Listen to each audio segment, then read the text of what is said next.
Boredom is almost non-existent once you become adapted to life in the woods. If you don't have any work that needs to be done, you can sit for hours at a time just doing nothing, just listening to the birds or the wind or the silence, watching the shadows move as the sun travels, or simply looking at familiar objects, and you don't get bored. You're just at peace. Why modern life produces psychological dysfunction, the power process, and surrogate activities. The contemporary individual exists in a state of pervasive discontent. Despite material abundance, technological convenience, and social connectivity, populations across industrialized societies report increasing rates of depression, anxiety, and a generalized sense of meaninglessness. This phenomenon cannot be adequately explained by individual failure or circumstance. Rather, it reflects a fundamental incompatibility between the structure of industrial society and the psychological requirements for human fulfillment.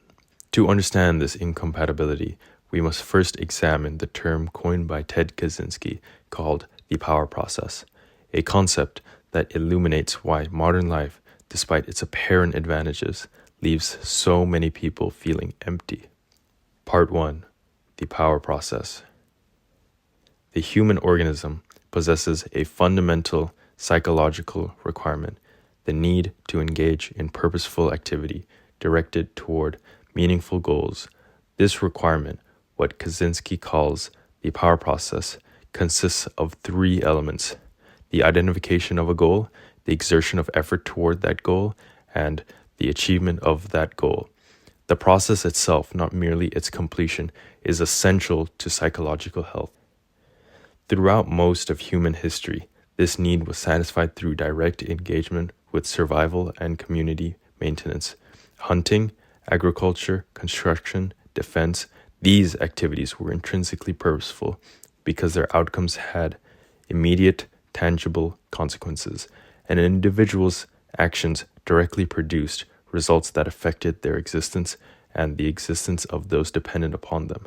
This direct causal relationship between effort and outcome, between intention and manifestation, fulfilled what we might call the fundamental human drive for agency. The psychological well-being derived from this process cannot be overstated. When an individual successfully navigates the power process, establishing a challenging goal, persisting through obstacles, and ultimately achieving that goal through their own effort, they experience a profound sense of meaning and autonomy. They feel that their existence matters, that their actions have weight in this world. However, the industrial technological system has fundamentally altered the conditions under which this process occurs. In modern society, the vast majority of individuals are removed from direct production. Their labor is mediated through complex bureaucratic and economic structures. They do not see the direct consequences of their work. They do not control their labor process. The system has assumed responsibility for survival, thereby simultaneously removing the conditions through which the power process could be satisfied. This is not presented as a failure of industrial society. It is rather a structural inevitability. The system cannot function if individuals retain autonomous control over their basic needs. The centralization and systemization of production demands the subordination of individual agency to systematic requirements. Part 2. Surrogate activities. Given that the power process is psychologically necessary, and given that industrial society prevents its natural expression, a substitution must occur. The individual, still possessing the biological and psychological need to engage in goal-directed activity, redirects this energy toward what Kaczynski identifies as surrogate activities. A surrogate activity is an artificial goal pursued not because it satisfies a genuine need, but because it simulates the structure of the power process. It provides the appearance of a purpose, a goal, effort, achievement without producing anything of intrinsic value. Surrogate activities are not merely trivial pursuits. They are psychological necessities in a system that has eliminated meaningful alternatives. Consider the example of professional advancement. An individual pursues career progression not because the work itself is inherently meaningful, but because the system has designated this pursuit as a legitimate goal. The individual sets a target position, expends effort to achieve it, and upon reaching it, experiences a transient sense of accomplishment. Yet the accomplishment is hollow. The individual has not produced anything of genuine value. They have merely repositioned themselves within an existing hierarchy. The power process has been simulated, not satisfied. This pattern extends throughout modern life. Physical training pursued for aesthetic validation rather than functional necessity. Consumption engaged in for psychological comfort rather than material need. Entertainment consumption occupying countless hours, not from genuine interest, but from the necessity to fill idle time that cannot be permitted to exist. Online social engagement structured to generate algorithmic approval metrics. Professional work that the individual knows produces nothing of value, but which must be maintained to sustain economic participation. The defining characteristic of surrogate activities is that they are interminable. A real goal, once achieved, is complete. A surrogate activity, by contrast, can always be escalated. The career can always be further advanced. The body can always be further optimized. The collection of validations can always be expanded. This endless quality is not accidental, it is necessary. Surrogate activities must be perpetually incomplete, because the moment that they are truly accomplished, the individual would be forced to confront the emptiness at their core. Part 3. The dysfunction produced by surrogate activities. The individual engaged primarily in surrogate activities experiences a distinctive form of psychological dysfunction. This dysfunction cannot be adequately treated through therapeutic intervention because it is not pathological in the traditional sense. It is structural.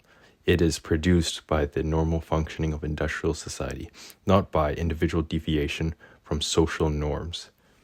This dysfunction manifests as a pervasive sense that one's life lacks genuine meaning, combined with an inability to identify what would constitute genuine meaning.